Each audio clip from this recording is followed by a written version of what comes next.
They wanted to make an example out of me. 1 year in jail, 5 years of probation, and a $5,000 fine. These are the stakes here. Okay, well, you're on probation now. You can't leave the country. And if you do, you'll be thrown in jail immediately. I literally got fingerprinted and a mugshot. Like, it was a real mugshot. To me, this is government overreach. They could have done anything. This seems like a targeted prosecution.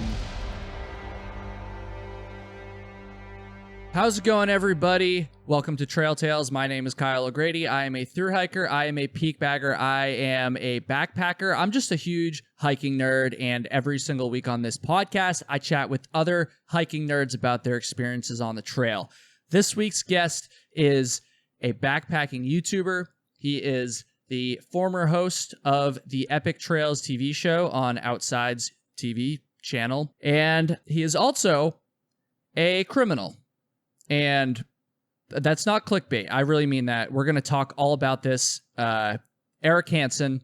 I'm so excited to have him on the show today. And honestly, before we get into our conversation, just real quick, I just want to say that what this man has had to go through is absolutely ridiculous. And as you're going to see, and I think you're going to agree, the prosecutor and the judge in his case should be absolutely ashamed of themselves.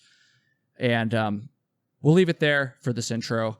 Lastly, please go check out the show on YouTube. As I'm sure most of you know at this point, this podcast is now a video podcast. Go to the Trail Tales YouTube channel at Trail Tales Pod. And if you're not going to do that, please leave a 5-star review for the show on whatever your podcast app is. I'm trying to get the show to 1,000 5-star reviews. And on iTunes, we're more than halfway there, but on Spotify, we got some work to do. But anyways, without further ado, Eric Hanson, dude, welcome to Trail Tales. I'm looking forward to this. Is going to be an interesting one for sure.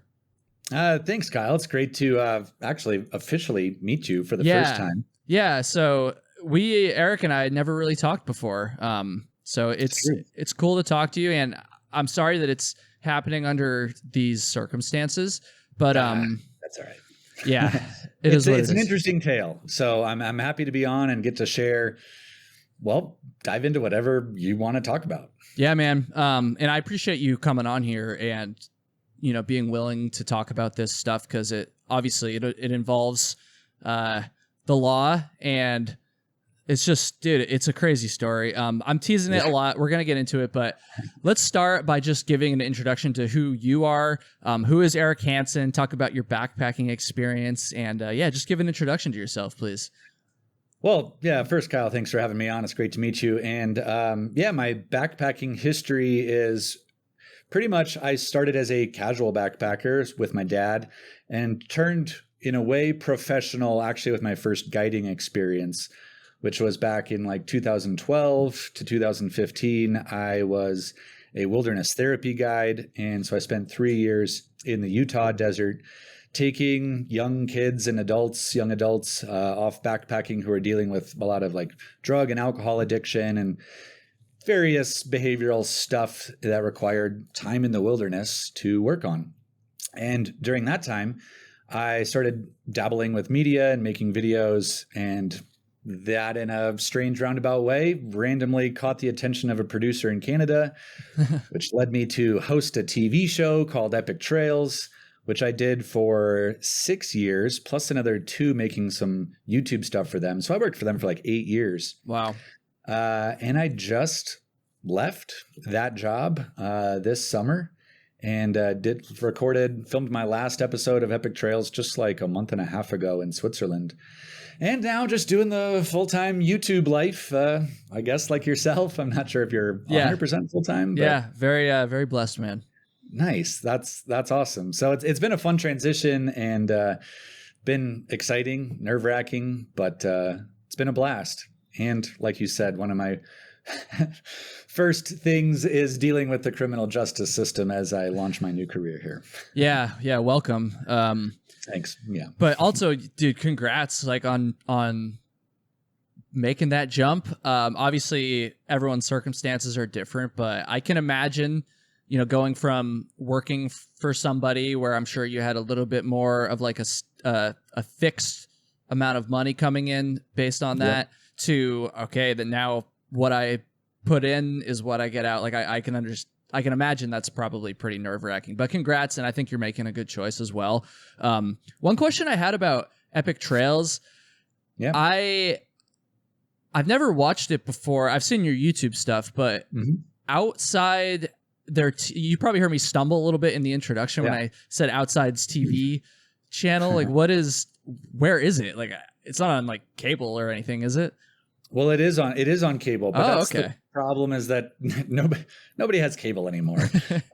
So that was one of the factors in my decision. But, you know, we were broadcast a bunch. It was actually on it was on Outside TV, which is Outside the magazine's like TV channel. And then it was also on PBS and what was originally Fox Sports changed its name to Bally Sports. So like if you go to sports bars, actually just my neighbor this morning was walking by getting the mail and he was like, "Hey, I was at a sports bar and I saw Epic Trails come on." That's so funny, dude. Watched you drinking it while I was drinking a beer. So but that's the thing is like, if you don't have cable anymore, I was connecting with an older audience, the cable having audience. And it was funny because I would go out on trails and actually was getting more recognized for my work on YouTube. And I would tell people like, "Oh, you know, something about like Epic Trails," and be like, "Never heard of it." And it's just like the funny way of most people, I think, would think that the transition would go the other way. Like you work YouTube to maybe work into television at some point. And for me, it was the other way, where now it's like with YouTube, I can kind of control my own destiny a little bit more. And like you said, you get out of it what you put in. And, you know, I'm my own boss now, and for good or not so good. Yeah, no, it's for good, man. Yeah, for some reason you can probably tell I don't watch much TV. It's like, I was just confused. I didn't even know that, or I guess I did know that Outside had a TV channel, but I didn't know where it was, or I thought maybe it was just like I don't know. But anyways, that's actually, the show actually seems more accessible than I thought it maybe was. So that's interesting. It is if you have cable. Yeah. And if you don't, there's like a couple of streaming things where you can watch a couple episodes randomly here and there on like Tubi or Roku or something kind of random. Yeah, that's kind of how I thought it was, maybe just on that. I didn't realize it was on cable, but dude, that's interesting for sure. Yeah. All right, man. So let's take a trip to the Grand Canyon, and everybody listening and watching, you're welcome to come with us. But your admission, it is free, but your admission is to subscribe to the Trail Tales channel if you haven't done so, or to leave a 5-star review, like I said, if you're listening on audio. But it's free. That's all you got to do, dude. You like that? I know, Eric. You're probably a fan of the sneaky plugs like that. And also, by the way, dude, your thumbnails. I think you're the only backpacking YouTuber that your thumbnail photos are like even more like over the top and cringy than mine, which I applaud. Hey, whoa! That's from Dan. I say that endearingly, like it's a good thing, dude. They're epic. I love them. Thank you. That was definitely a Dan Becker special. He was a few years ago. He was giving me some advice on getting better at the art of YouTube. Yeah. And thumbnails was topic number one. Yeah, man. It's important. My YouTube thumbnails used to be like they're cringy now, but they were just bad and uninteresting earlier. Yeah, cringy doesn't mean bad. Let's be perfectly clear about that. Okay, so let's go to the Grand Canyon, dude, because that's what a crazy story that this whole thing is. Even all the the criminal stuff aside, I mean, Dan Becker's accident, that's kind of the start of all of this, isn't it? Can you just talk a little bit about what happened there? Well, I think that this backpacking trip is officially the most eventful backpacking trip I've ever been on. So Dan Becker and I, we were actually filming an episode of Epic Trails. This was back in February, of this year, this spring. And went through all the system to get the commercial filming permits, and I kind of led the charge in producing the episode. And it was February, and we were having record snowpack. We'd been talking with Dan in the lead up to doing the trip about what he was keen to do. And, we talked about doing this rim to rim to rim backpacking trip, and he was all about it and was super excited. And I'd done the trip in the past in the winter. And there's like a yurt up on the North Rim that I'd stayed at with some friends that you used to be able to rent and it's no longer available. But so I'd had some familiarity with doing the trip before. So it's a big mission. And we all of us that were going, there was actually 4 of us. So it was myself and Dan's videographer, Emmett, and then my videographer who was freelancing for the show, Jake Hanson. No relation, just happens to have my last name. Funny. So we set off in February, and it was the time that we were actually going was fairly mild, but we were in between, kind of sandwiched between 2 snowstorms, and we had a window of time to go hike it. But there was just a huge amount of snow on the North Rim, and that was the biggest kind of concern and factor. So we actually did great on day 1, and hiking in the Grand Canyon is just, it's a huge, if you haven't done it, I don't know if you've done much backpacking or hiking in the Grand Canyon. No, I've never really, I went to the Grand Canyon on vacation when I was very young, but no, I haven't hiked or backpacked there. Yeah. It's a deceptive place. Like you can, from the South Rim, you can actually like see the North Rim and be like, oh, we're hiking over there. It doesn't look so bad. But there's something about the miles that you put on your body in the Grand Canyon that like 10 canyon miles are not like 10 miles in Idaho or, even somewhere in the rugged mountains. It's deceptively punishing. So we actually made it down to the river, and then so the first day we did 17 miles, which is a pretty big first day, but we made it to the Cottonwood campground, and we're, tired and really worn out, and Dan was pretty exhausted, as we all were, but on a lot of levels, that's just what we all signed up for. So there's more is coming. And then in hindsight, you can kind of nitpick the decisions, but sure. We were tired, and that was to be expected. So then the second day we set off to go hike up to the North Rim, which is only 7 miles from that point to go from where we camped to the North Rim. So it was actually a shorter day, but after about 4.5 miles, we start getting into some of the snow again. And then with about 2 miles remaining, we have to put on snowshoes. And then the snow just goes from like 6 inches deep to 4, 5, 8 feet deep, like in one turn of the canyon. So it's kind of wild. And so we're backpacking, and Dan, at this point, we're snowshoeing, which is another level of hard. If you've ever done snowshoeing, especially with a backpack on. Yeah. And the last mile, Dan really started to break down. Basically, we weren't really sure what was happening, and I thought maybe he was going to have a heart attack. He was going really, really slow, and we were hiking in through the night, and Jake and Emmett carried on. One of the things that I was worried about was navigating, because we were actually breaking trail, that we were kind of like the first. There's not much traffic on the North Rim at all. Especially that time of year, I imagine, right? Yeah, exactly. So we were breaking trail, and there's so much snow up there that sometimes it might seem really obvious, especially in the summertime, where the trail is. But when everything's covered in 6 to 10 feet of snow, it's not always obvious. And so I didn't want to compound any issues we were already having with getting lost and getting off trail. So Jake and Emmett went on and kind of broke trail and got out of the canyon while I stayed with Dan. And we were just going really, really slow. And Jake eventually came back and helped get Dan out. And then I went ahead and set up Dan's tent. And we knew we couldn't make it past the trailhead. That was like as far as we could get. And in some level, we debated staying where we were. But I knew that any sort of rescue below the rim is just really challenging. And in my mind, seeing Dan in his condition, I was definitely thinking, okay, it's turning towards a rescue situation. So I don't actually want to just put up a tent and be below the rim. I want to get as far as I can, as long as we can get out and Dan doesn't, collapse and not make it. Right.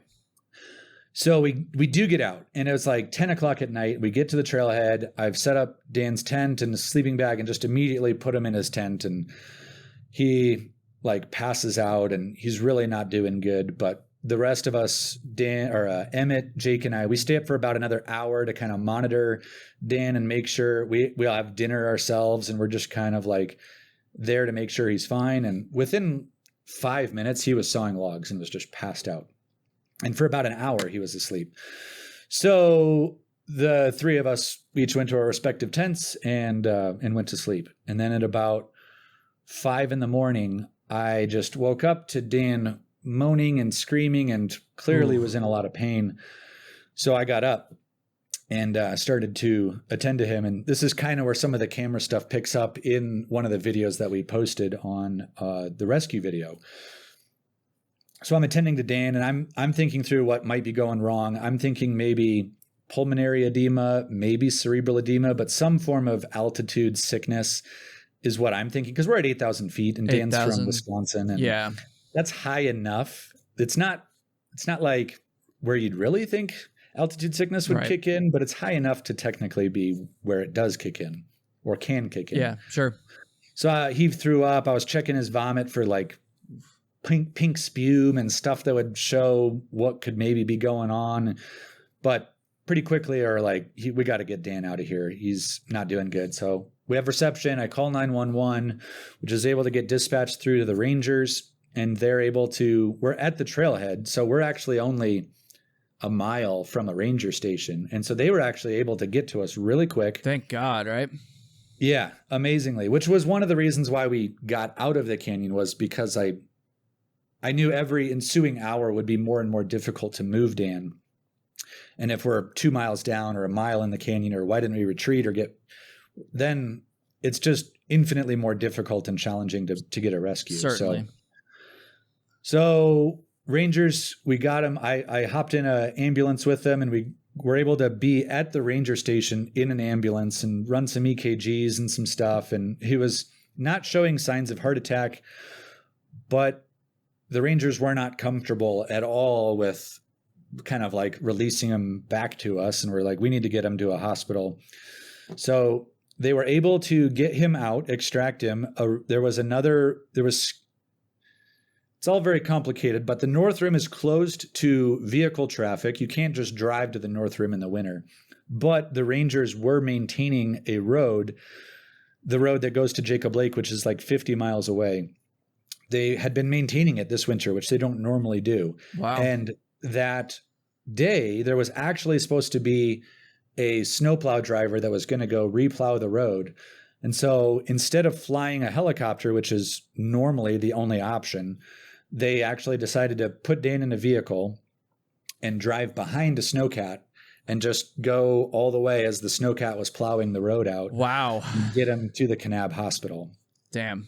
So all kind of crazy.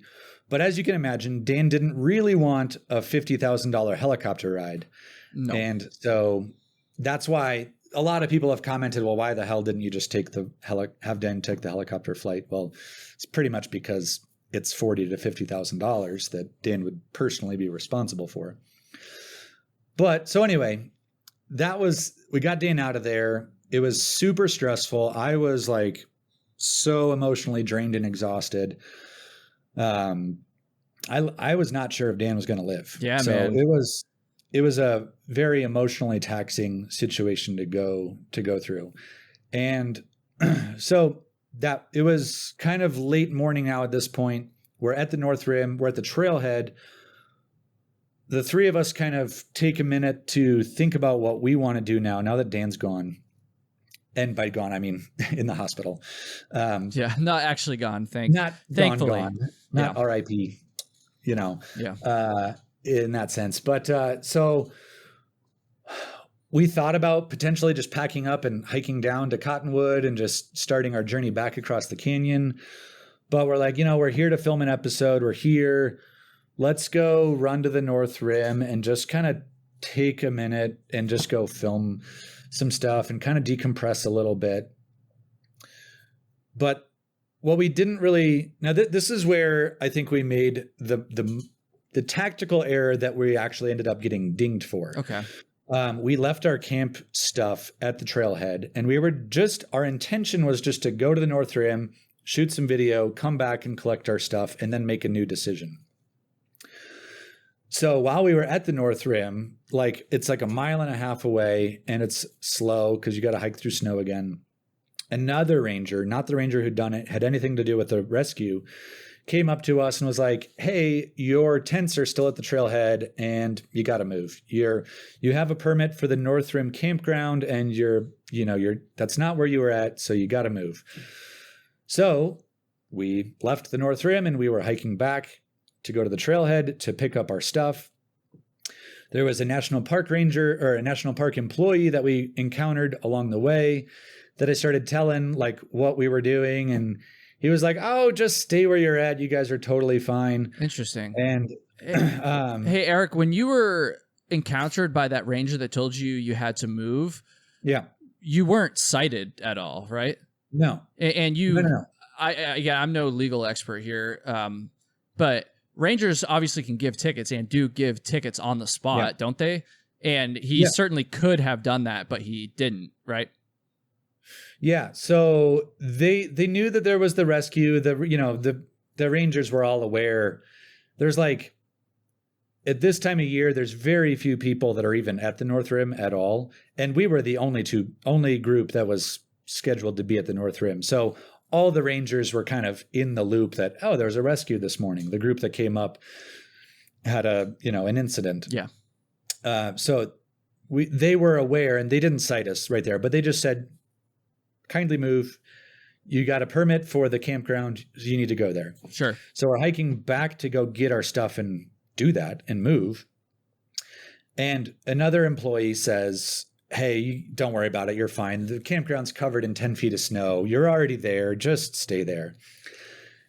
And this, I didn't mention that because it's just got a kind of a complicated, there's like a bunch of telephone in what happened here.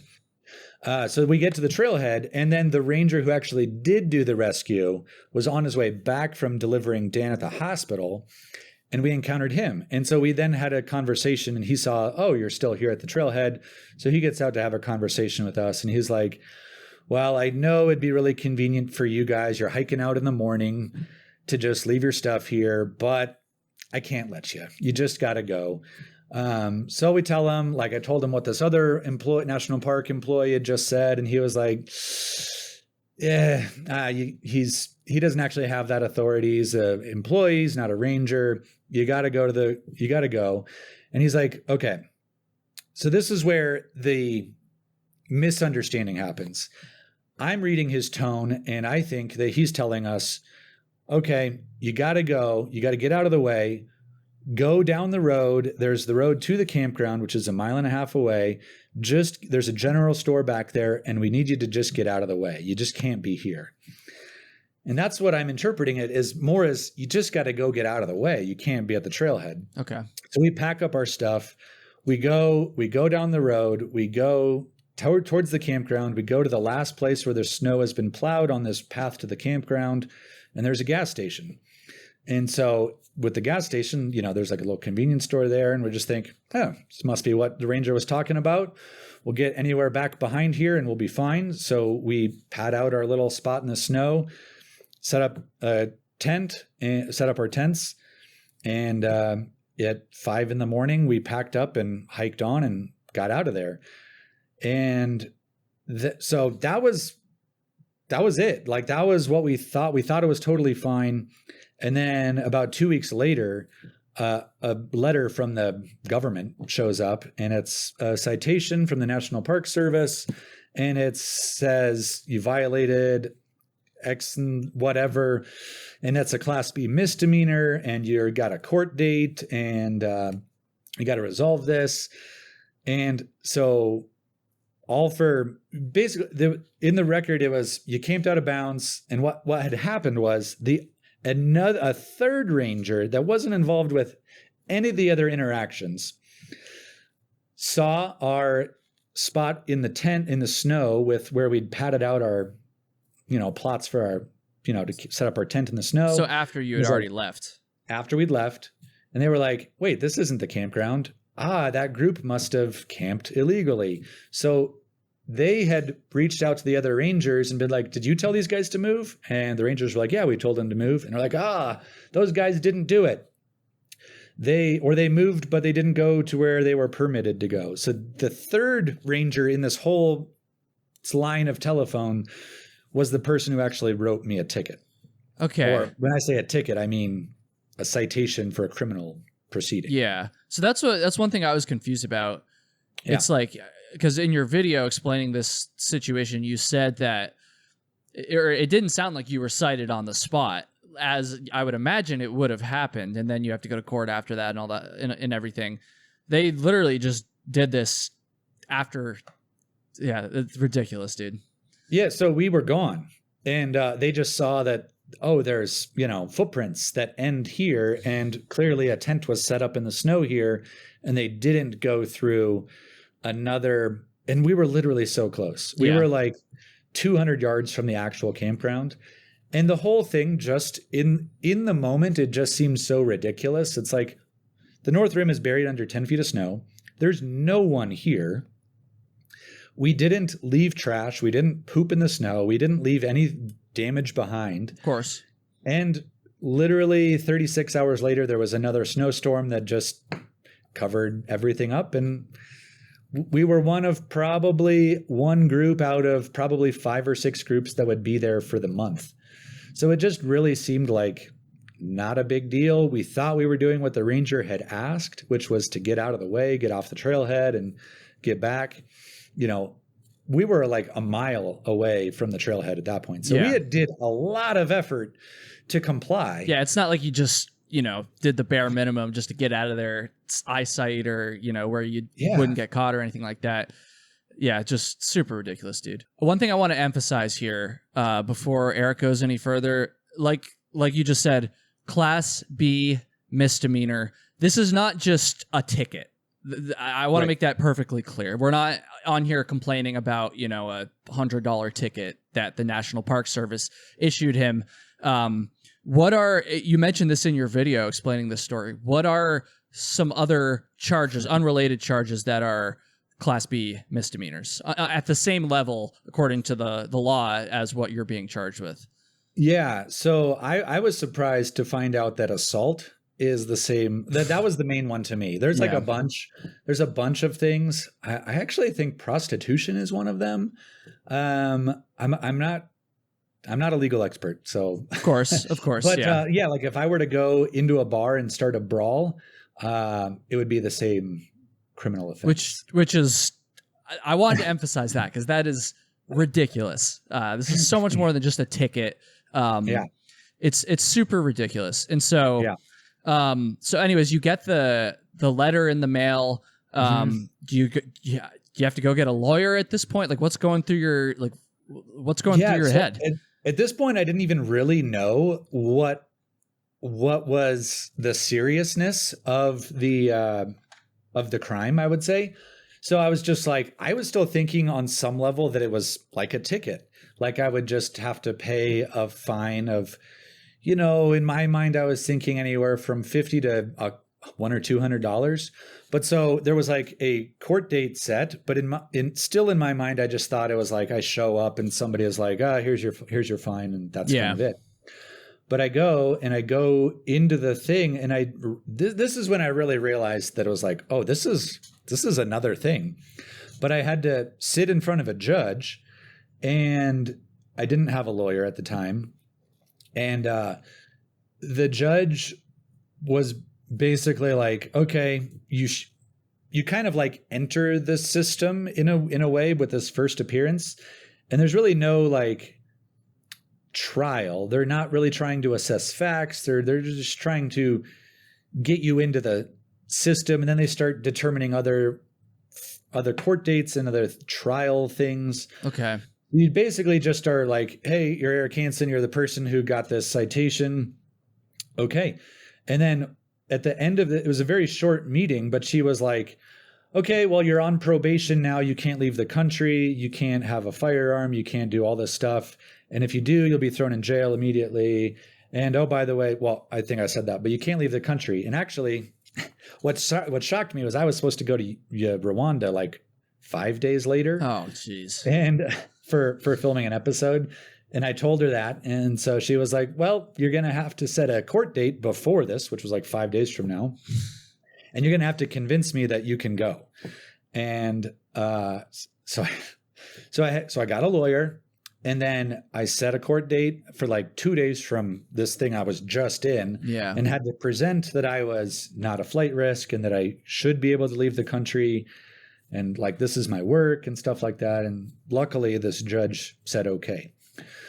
But then that's set off this like, okay, then you've got to come back and then you've got to go through different, it's not quite trials yet, but you kind of have to, they like admit like, is this you? And you're like, yes, that was me. The Rangers we talked to the Rangers. And so I had to go through and hire a lawyer and then have them kind of be my representation and talk to the prosecutors. And then the lawyer that I got he was great, but he was like, he could not believe that this was a thing. He was like, in all my years, I represent people who are, and this was his language. He was like, I represent people who are actual criminals, people who drive drunk and kill somebody, or who, murder somebody. And what are we doing here? He was actually interested in the case because he was like, to me, this is government overreach. Yeah. And so I'm interested in representing you because I think what the government is doing is not right. And I'm glad that you said that about your lawyer too. This is actually something I was going to ask, because it sounds ridiculous to us non-legal folk, but the fact that your lawyer also agreed that it was ridiculous, I think that's important to emphasize. And another thing, actually, I should have brought up just a second ago, talking about the Class B misdemeanor. Mm-hmm. What is the maximum penalty for a Class B misdemeanor? Okay. So 1 year in jail, 5 years of probation, and a $5,000 fine. 1 year in jail. So again, these are the stakes here. And this is why this is why it's so important for me to talk about this and cover this case. Yeah. And so you're going through these initial proceedings, you get yourself a lawyer. Actually, let me back up. Were the prosecutors trying to get the maximum punishment for you? Was there any leniency from the start? Like, what were they trying to get out of this? So this is where I think it's an interesting layer, because, we're both on YouTube, and the prosecutor knew that we were there under a commercial filming permit. They knew I was filming YouTube content. And I think this is where some of my assumptions come in. They were like, we don't want anything on YouTube. We hate YouTubers is basically what I think that they were getting at, because they were the first thing that they wanted was that no evidence of our whole Grand Canyon trip could ever see the light of any social media, YouTube, or television. Really? So that was their first plea agreement, was, we'll let you off the hook if you never broadcast. You can't post any photos. You can't write a blog. You can't put anything on Instagram. You can't put a YouTube video up, and you can't put this on television. And to me, and to the lawyer I had, was like, well, they can't make you do that. They can ask you to do that, but they can't make you do that, because you have a First Amendment right to free speech. And also, which some people have commented on the YouTube channel when they were like, why just take the video down? Well, one, I didn't want to do that, but it's also not as simple as that, because it was actually owned by the production company. And so at this point, I was still working for them. Yeah. And I didn't have the authority to take it down. And we'd signed sponsorship agreements. We'd signed television agreements around this thing that we'd also gotten commercial broadcasting permits for. And so we weren't just going to be like, no, well, let's just throw away like $100,000 project. Yeah, no. Because of this. So it does seem like, so this is something, you mentioned it briefly in the video, but maybe it seems like a bigger deal hearing you talk about it now. what do you, and again, this is just your opinion, obviously, but Yeah. in your opinion, it sounds like their main objective with all of this was to just not have any of this content reach the public. Is that what you think? So Yeah, why? I think so. What's the, first of all, you got a permit, so they could have denied your permit. So why did they not want people to see this? I don't understand that at all.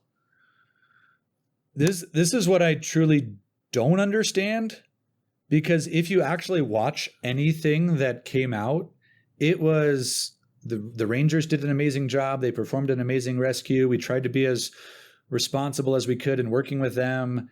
We cautioned people about rhabdo and was like a big learning experience. Is kind of like taking accountability. We weren't glorifying this like F you national parks. Yeah. We just like, and even they wouldn't have even known if you were going to do that in the first place at the time, you know, that they were, you know, trying to, I don't understand what their objective was. I really don't. I think if I can just purely guess, they don't have any clue who I really am or the type of work that I've ever done. They're just like, oh, he got a YouTube permit. He must be one of those people we don't like. The type of people that like will ride their dirt bike off a cliff and parachute it and then like, you know, do kind of like mostly illegal stuff for internet fame at the expense of the legalities and fringes of these national parks. And, and I think they were just assuming that I was somebody that was kind of glorifying bad behavior, if you will. But the prosecutor must have done some research on you if he's going to try to, you know, prosecute you, and he must have realized that. I would think so. I just don't get it. Like it just, this is super scary, like this whole situation. And the reason I'm harping on this and I keep saying I don't get it is because I want something about it. I want the intentions, the motivations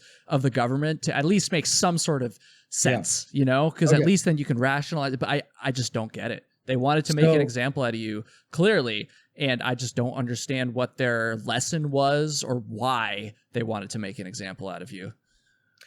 So there's a little bit of some nuance that I think could provide maybe some helpful context. Sure. But again, I'm not 100% sure, but the lawyer that I had that was representing me, you know, their job is to kind of know the judges, know the prosecutors, know the criminal justice system, be able to make the best recommendations.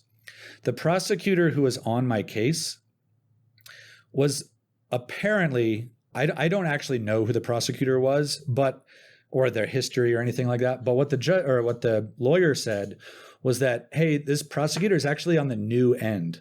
They're a new prosecutor, and oftentimes in my lawyer's experience, new prosecutors don't know what to drop and what to go through with. They just feel like every case that they bring, they have to go win. And not really use their judgment around, well, they're afraid to drop cases in case somebody more seasoned than them gets mad at them for dropping a case that they should have taken through. So that being said, I don't know. I still feel like any reasonable prosecutor could have looked it up or looked at some of my history on YouTube and just been like, oh, this guy's trying to teach and educate people. He's not trying to glorify, you know, lighting forest fires to, I don't know, just like. Yeah. Or even something less, you know, bad than that. It's not like you're even blatantly violating leave no trace, you know, which you weren't. And you would agree that technically speaking, you did violate the law, right? You did camp out of bounds. And I just want to make something clear. And again, you said that in your video, which is why I'm saying that now. So you did technically break the rules, but it's not so much, we're not disputing that you did that. We're disputing just how ridiculous this potential punishment and what they put you through is. I just want to make that clear. I probably should have done that earlier. So the whole thing was I agreed with them that I camped out of bounds, even though my intent was that I was following the direction of the ranger, which my interpretation of that was get off the trailhead, get out of the way. But I still didn't camp where I was technically permitted to camp. So I was willing to be like, yeah, okay, if they write me a ticket, I did it. So that's fine. And that's probably what would have happened with most people. But for some reason, they went after you. They targeted you specifically. Yeah. And this is what they talked about in court, was with the prosecutor and the judge, was this person's on television, this person's on YouTube, this person influences other people. We want to make an example out of this person. They literally were like... They weren't even trying to hide it. No, they were talking about it openly. And we were all just like... I was like, this feels weird, but they're all just talking about it in court as if it was normal. It was just like, oh, well, this is why we're prosecuting you, as opposed to just saying... get out of here. It's like, well, we'd rather come after you so that we can make an example out of you. And it will get, on some level, I don't know, maybe they wanted me to come make a video railing about this all because I don't know. But that was their motivation. They wanted to make an example out of me. I don't know. I'm no legal expert, obviously, and neither are you, but no. This is just...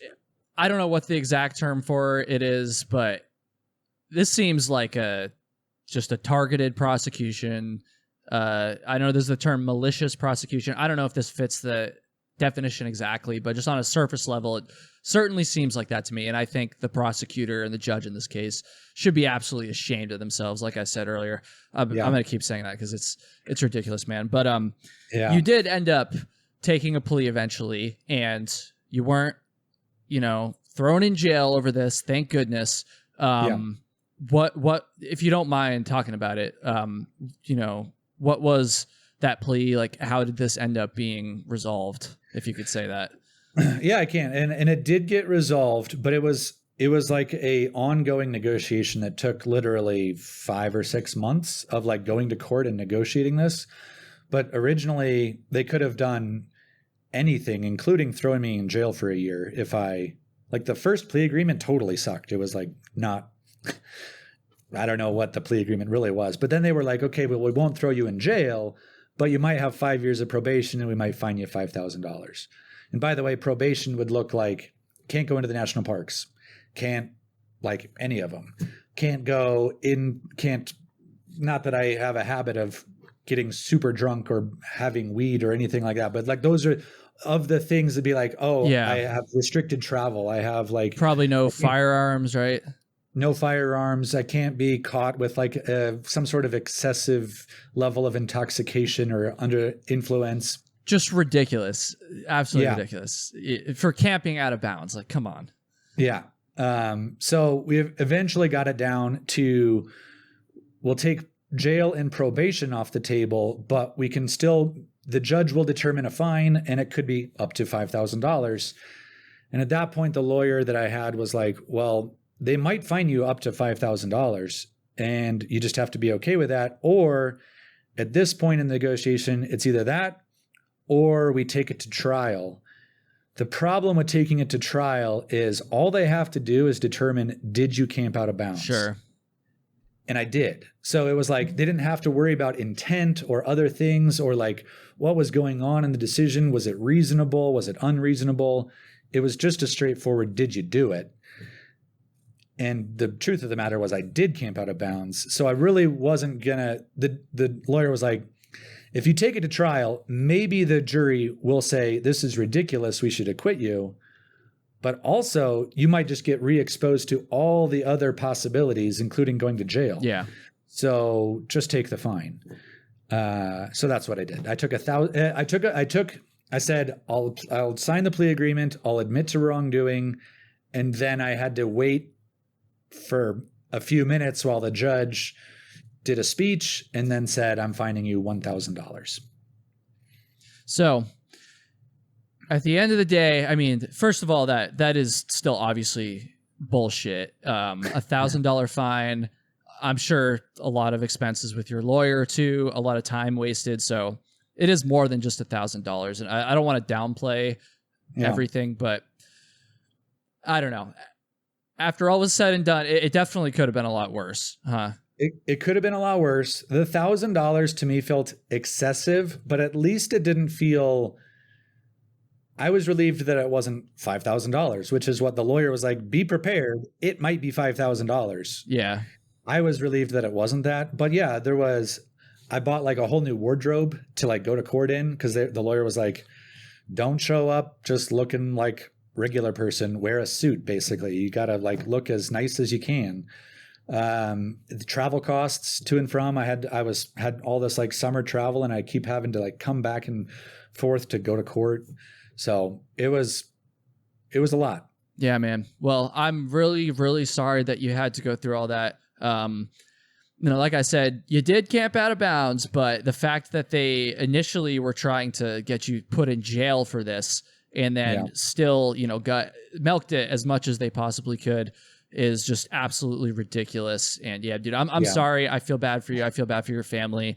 But I will say, and I know again, it sounds like it wasn't all because of you and, some other, obligations to, epic trails and stuff. But like, I'm glad you didn't take the content down. I'm glad it didn't stop you from posting it. And, I don't know. At the end of the day, I guess it could have been worse, like I said, but it just crazy, man. Just crazy. Yeah. I mean, I think the thing that bothers me the most is the fact that it's not the $1,000 fine. It's that I have a criminal record now. Yeah. Like I literally got fingerprinted and a mugshot. Like it was a real mugshot. Can I use that mugshot in my thumbnail, by the way? No, that would be pretty I epic. did make a mugshot my thumbnail of the video, which I recreated. But I was literally like wearing that suit or the tie and the shirt, and had to go. And the funniest thing to me about it all was I had to present this paperwork to the marshals and basically be in custody of the marshals for a period of time. And all these U.S. marshals, kind of like almost like CIA, big, just like army kind, just like strong, intimidating men, all gather up and are just like, hey, Jimbo, you got to come over here and look at this. Look at this guy. He's in here for camping. And they're just like all these guys that have to deal with actual criminals. Yeah. And they're just like, oh, what are we doing here? And they're like, the guy that was fingerprinting me was like, well, I can be rest assured that we're never going to see you again, but you're in the system now. So welcome. Just so ridiculous, man. It might, my biggest concern is if it'll affect my future ability to travel. Yeah. Because some countries, if I have any level of a criminal record, I can't get a visa or a permit. Yeah. Oh man, I hope not, dude.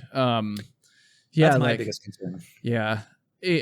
Dude, good for you for also being willing to talk about this, because it would have been, easy to just kind of, not mention this publicly. And nobody would have known, I'm sure. And, because it is, even though it's complete BS, it still seems kind of embarrassing. Like you had to get fingerprinted, a mugshot, all this ridiculous stuff. You were, I guess, not convicted, charged with, found guilty of a misdemeanor. So like, it would have been easy for you to just brush this under the rug and not want to talk about it publicly. But obviously you made your video about it. You're coming on here to talk about it now. And I appreciate that as well. And so, yeah, dude, we're not done yet, but I just want to thank you for talking about all this stuff, because it's not easy. Like, yeah, well, I mean, I appreciate the opportunity to share, because it's a strange thing to go through. And, I just have to hope that YouTube works out for me, because I don't know if I can ever get another job again now. I think you'll be able to get another job. I mean, yeah, probably. Yeah. All right, dude. So we got to talk about backpacking a little bit beyond just this. You've done so much stuff, and I have a question for you. So okay. I don't know, I'm not aware of all the different places you've backpacked. Have you made it out to like the Northeast at all to backpack? Not of the US, but actually of Canada. Oh, okay. Really? Like up in Quebec or something? I've done some in Quebec and actually Newfoundland. Oh, cool, That's dude. way east. I don't even what do they even have for? I don't even know anything about the Oh, backpacking up there. I know the International Appalachian Trail extends up there, but that's yeah. about all I know, to be honest. Actually, it's one of my favorite trails that I've ever done, but it's called the East Coast Trail, and it's on the east coast of Newfoundland.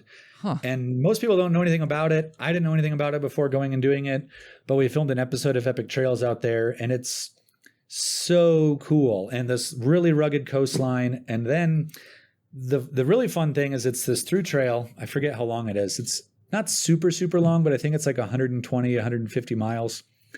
And it just connects all these little like fishing villages and little communities on the coast. And so you're hiking on remote coastline and then would go into like a fishing village. And you have this super charming Newfoundland culture that you kind of intertwine with the trail. It's rugged, it's beautiful. It's like, it was super, super cool. So yeah. How much of it did you guys do? We did about half. I think we ended up doing about 60 miles for the show. Something cool, like that. Man. I've never heard of this trail before. I'm actually looking at it on Wikipedia right now. It's even got its own like, little trail logo and everything. This is a legit like through hike that I'm not aware of. And according to Wikipedia, which who knows if this is exact, but they say it's 209 miles long, 336 kilometers. So that's a nice, that's a good distance. I'm surprised I've never heard of this. They were building it. They were expanding it when we were there filming, which was like 4 years ago. So they probably added whatever those. That makes sense. Dude, so the reason I brought this, I asked you about the East Coast thing is because I'm not saying you're guilty of this, okay? You were guilty of camping out of bounds, but I don't know if you're guilty of this. Sorry, I had to.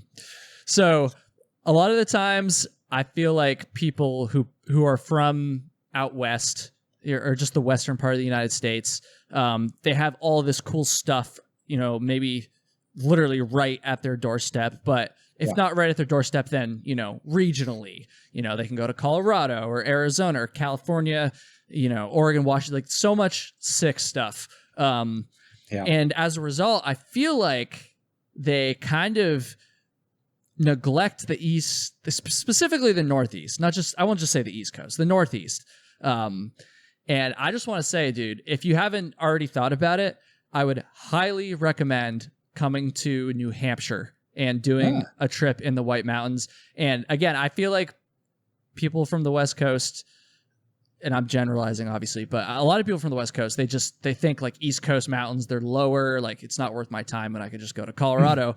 But I'm telling you, the White Mountains in New Hampshire, worth your time.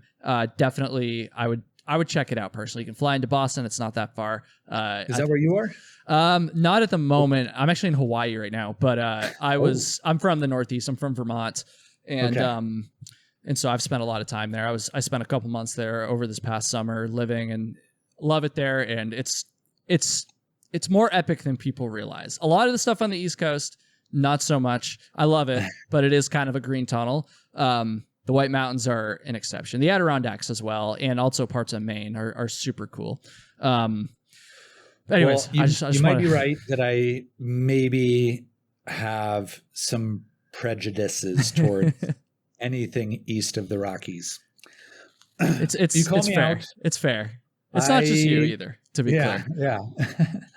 But no, I think I think you're right. There's what I love is that one of the things that I love about having hosted Epic Trails for as long as I did is every once in a while we would go to some unlikely kind of destinations, not just the Nepals and crazy, crazy places of the world. Like sometimes we went to places that were seemingly kind of more tame, but I found that everywhere has something really cool and interesting if you go with kind of an open mindset. For sure. And so, I'll go to New Hampshire and check out. You should, man. Maine, check out. I'm sure there's great stuff. Yeah, there is for sure. So you kind of talked about this a little bit at the beginning of the episode before we started talking about the Grand Canyon incident, but I guess it'd be cool to hear a little bit more about Epic Trails, and specifically I'm kind of interested in why, after doing it for so many years, you decided to go independent and go YouTube full time. This is somewhat topical because last week I talked to Rainer Golden, who's the producer for Miranda Goes Outside. And I also talked to Miranda not too long ago as well, on previous episodes. And, we talked about their transition from working for REI to going independent. So I don't know. I think it is kind of, like I said, topical right now. And so I'm just curious about why you made that decision and, how it's been going so far. Well, so hosting Epic Trails was literally a dream job. And I got to do that I hosted the show for 6 seasons. And then I made some YouTube stuff for them for 8 years as well. And honestly, it was an amazing experience. I got to grow and learn, and it's something I'm super, super thankful for because I was not doing media. I had no professional training in television or media in general. And I got to kind of have a really unique opportunity to learn on the fly. And I loved doing it. After doing it for 6 years, the main problems and sticking points were for me that it started to feel formulaic. It started to feel a little bit like this is a formula that works and we're just going to reproduce this over and over and over again. And I started kind of asking for some ability to make some changes, to have the production company, in my opinion, continue to invest in the show with just trying to keep making everything better. And one of my main issues was that it just kind of felt like the company really was just like, hey, it works. We don't want to really change it.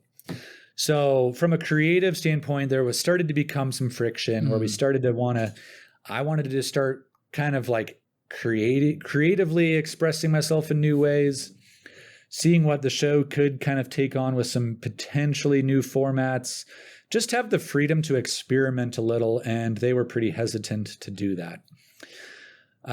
Simultaneously, I had been doing their YouTube, which originally started, they did have a YouTube channel from the beginning. And I actually made YouTube content for them 2 years before the show ever officially took off. Oh, okay. But for a while, and for a while, I mean like 5 or 6 years, it wasn't really what we think of now as YouTube, or what I currently think of now as YouTube. It was just kind of like a byproduct, like, oh, we're a TV company and we'll put some stuff on YouTube as like a bonus or just kind of an afterthought. And for a while, I think the channel for like the first 5-6 years, it went from obviously 0 to somewhere around 40,000 subscribers. So it was doing some things, but definitely. It wasn't exactly like this powerhouse, but it was doing things. It was meaningful. And about 2 years ago, I was just started to really get interested in YouTube as a thing, as what it was. And this was around the time that I'd met Dan Becker, and was seeing what he was doing with YouTube, and was really like, this actually seems pretty interesting. Yeah. So I committed to trying to really invest in trying to learn the art of YouTube, and saw some pretty interesting results. So I was making videos for Heliconia, the production company behind Epic Trails, posting it to BackpackingTV, which is probably where more of the people here would know me from. But I didn't own it. It was all the production company's channel. But I was the face of it. I was making videos on it. And Heliconia started monetizing it, started selling sponsorships. And it was working really well, but I kind of really wasn't getting a cut, really. Yeah. Of it, because my compensation was really actually based around the TV show and not really YouTube. Mm-hmm. So I was seeing where the money was going, but wasn't really participating in a meaningful way in that. So I basically asked for a better compensation package, and they declined to do that. So I said, all right, well, I won't renew my contract, and I'm just going to go do my own thing. Because ultimately, this is where I felt the most creatively inspired, was be my own boss, get to create what I want to create. And I saw what it could be, And I felt like, I just want to own it. I just want to be the guy that takes the risk and goes for it. No, I think you made a good choice. Like I said at the beginning of the episode, it's definitely a little nerve-wracking. You're giving up some security, but I think the possibilities are just, and obviously you agree, given you did it, like the possibilities are just so much higher independent than working for somebody else. Both financially, certainly, but also, like you said, just creatively, there's just, you don't have to answer to anyone. And so I think I'm excited for you, and I don't think that you're going to end up regretting it. Well, I mean, it's funny because I was really stressed about this decision. Like I've at the time she was my fiance. We got married about a month ago now. Congratulations. And so thank you. I was making all of this like, I might quit my job, this job that I actually love a lot and have like a lot of really good relationships with the company. Do you like, basically with my fiance, we're about to get married. Do we want to just potentially flail in the wind for a while?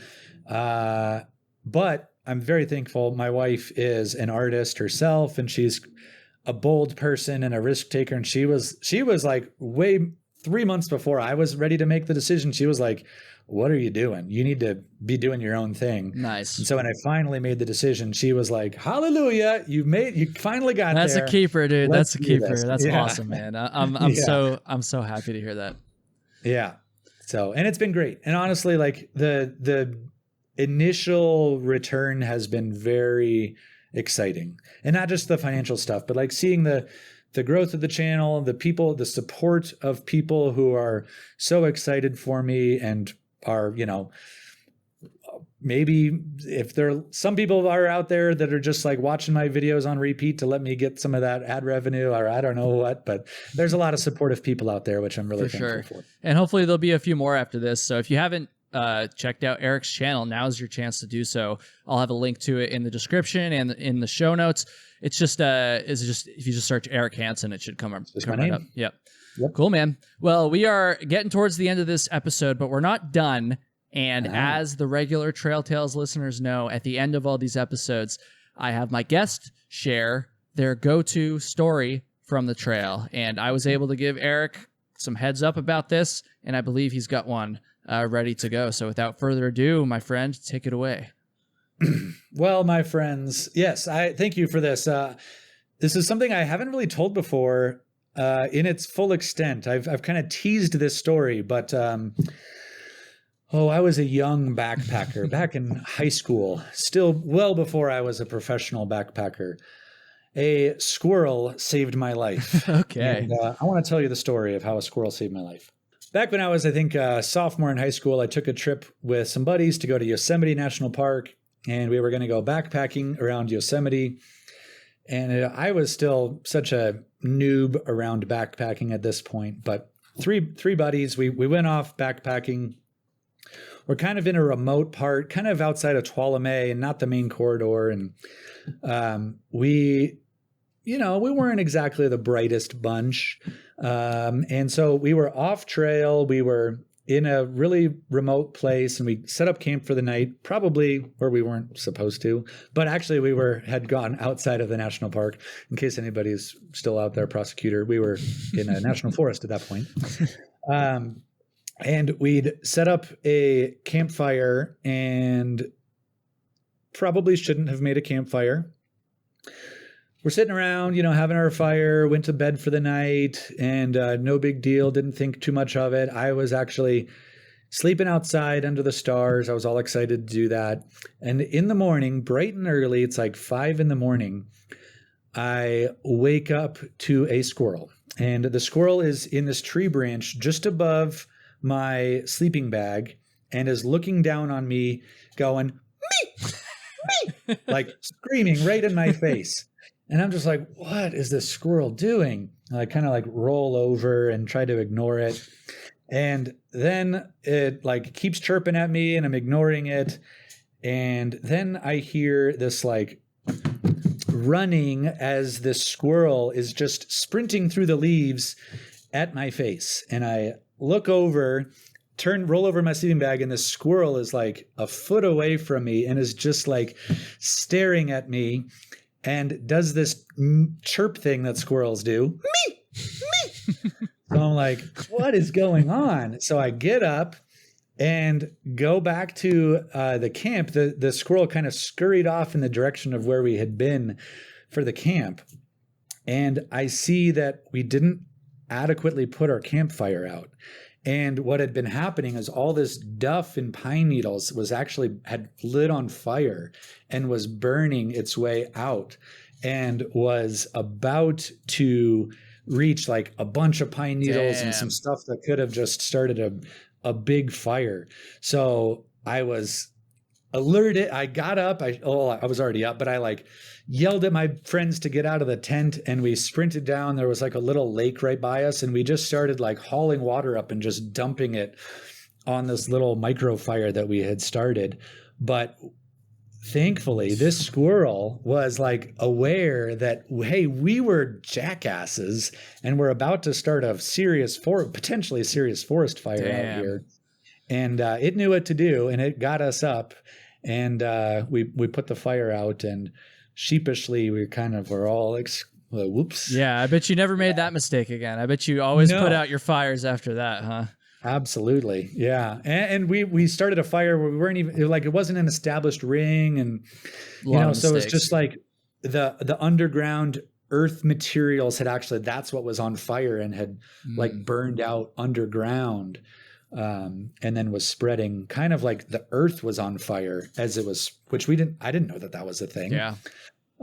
So yeah, that was definitely a learning moment for me, but I think I was like 16 or 17 at the time. Oh, dude, I'm so glad you just said that, because the regular listeners of the show, all the time I say that. I'm like, I talk about shit I did when I was like 16, 17. I say exactly how you just said it.